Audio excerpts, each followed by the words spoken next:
Hey everybody, it's Tony Cottaspati from GreatVocalMajority.com, YouTube channel, website, and podcast. Today, I'm going to talk about something I have entitled A Thing of Value. And as you may know, while the media has this dust-up over Donald Trump Jr.'s meeting with a Russian lawyer, they're now centering their focus on an alleged violation of the U.S. Code.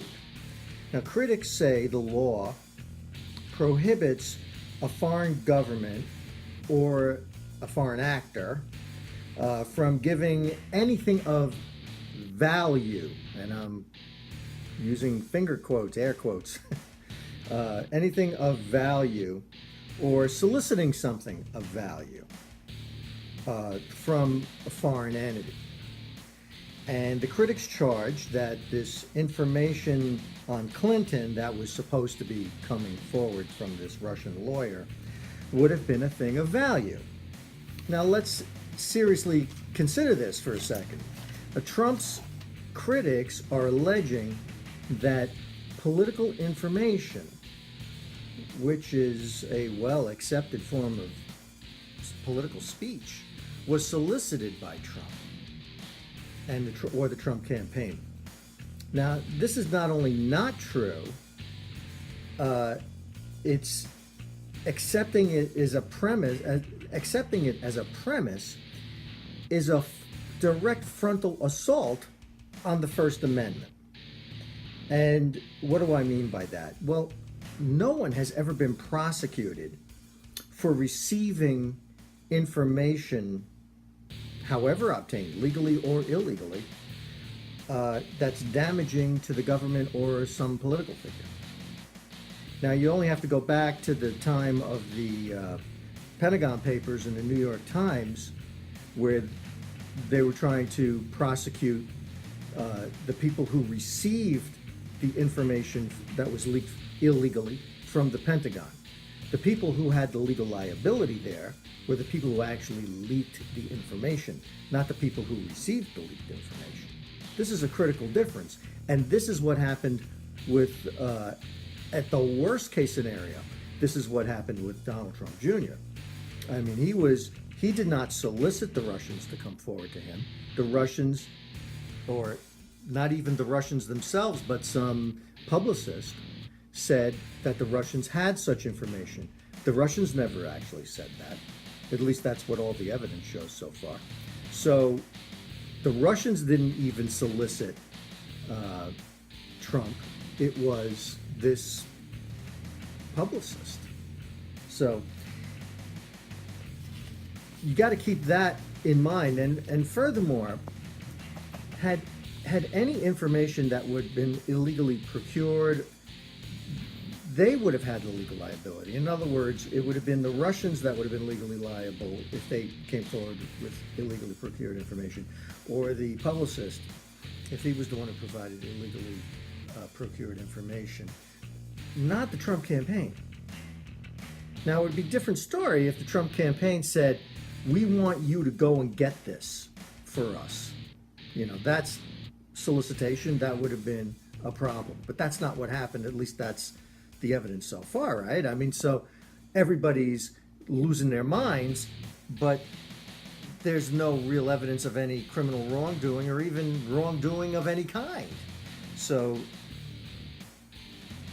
since there's no evidence, there's no legal jeopardy. Now, we really can't allow these kind of ridiculous and erroneous charges to gain currency because they are damaging to the First Amendment, folks. We can't allow that. What's getting ridiculous is this, or it has been ridiculous for quite a while, is this fanatical zealotry on the left to try to tag Trump with anything. I mean, and what they're doing is a total disservice. They are stretching the meaning of statutory law beyond the breaking point just to try to fit Trump with a noose around his neck. And it's wrong. It's wrong. It does become a witch hunt. It does appear to be a witch hunt when they start doing things like that.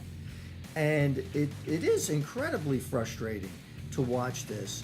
It's not really getting any currency as far as I can see. I mean, the people who oppose Trump today are the same people that opposed him in November, and the people who support Trump don't seem to be any different to me than the people who supported him in November. So I don't know where any of this is really going politically. I don't see how this has any lasting impact on Trump's popularity and support. I really don't. But it really is un-American for people to be so desperate to try to bring down this president that they will make any outrageous claim in the hopes that it'll bring down a president. And in the process, what they've actually done, and this is really bad for all of us, is that they've discredited themselves. They've put themselves in a position where nobody believes them. That's why none of these things have had any impact.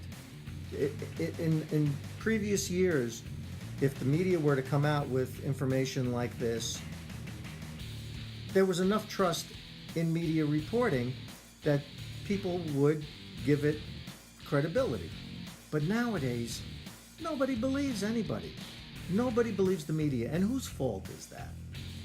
That's the media's fault.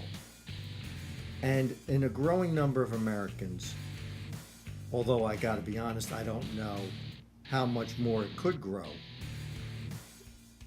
really nobody trusts the media. Fewer people trust the media than trust the politicians, and that's not really saying much, but it's true. And it's un-American for these people in the media to be making these kinds of wild allegations where they seem to almost be hoping they're right about all the crazy stuff they're charging Trump and his family with. I want you to think about the First Amendment, folks. I want you to think about who's attacking it right now. It's not Trump. It's the media themselves and the people, the zealots, who are trying to turn this whole thing about Russia and Trump Jr. meeting an attorney into something that it isn't. That's it for me. I'm Tony Codispati from the Great Vocal Majority. Take care.